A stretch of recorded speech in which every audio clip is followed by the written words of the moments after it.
નમસ્કાર, હું છું પ્રિયા અને તમે જોઈ રહ્યા છો જનતા કી જાણકારી ન્યૂઝ। નજર કરીએ આજના સમાચાર ઉપર। પાટણ ખાતે નેશનલ સ્પોર્ટ્સ ડેની ઉજવણી ઉત્સાહભેર। સાંસદ ભરતસિંહ ડાભી અને જિલ્લા પંચાયત પ્રમુખ હેતલબેન ઠાકોર હાજર રહ્યા। ખેલરત્ન મેજર ધ્યાનચંદની જન્મજયંતિ નિમિત્તે કાર્યક્રમનું આયોજન થયું।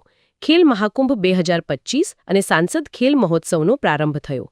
વિવિધ રમતોમાં ક્રિકેટ, કુસ્તી, જુડો, બેડમિન્ટન, વોલીબોલ સહિતની સ્પર્ધાઓ યોજાશે। દરેક ઉંમરના ખેલાડીઓને મળશે ભાગ લેવાની તક। રજિસ્ટ્રેશનની પ્રક્રિયા આજથી 20 સપ્ટેમ્બર સુધી ચાલુ રહેશે। ખેલ મહોત્સવ 21 સપ્ટેમ્બરથી 25 ડિસેમ્બર સુધી યોજાશે। સાંસદ ડાભી બોલ્યા, ગામડાના યુવાનોમાં અદ્ભુત પ્રતિભા છુપાયેલી। ખેલ મહોત્સવ યુવાનોમાં શિસ્ત, આત્મવિશ્વાસ અને એકતાનો સંદેશ આપશે। કાર્યક્રમમાં જિલ્લા કલેક્ટર તુષાર ભટ્ટ, પાલિકા પ્રમુખ હિરલબેન પરમાર સહિત આગેવાનો અને વિદ્યાર્થીઓ ઉપસ્થિત। રિપોર્ટ અનિલ રામાનુજ, રાધનપુર।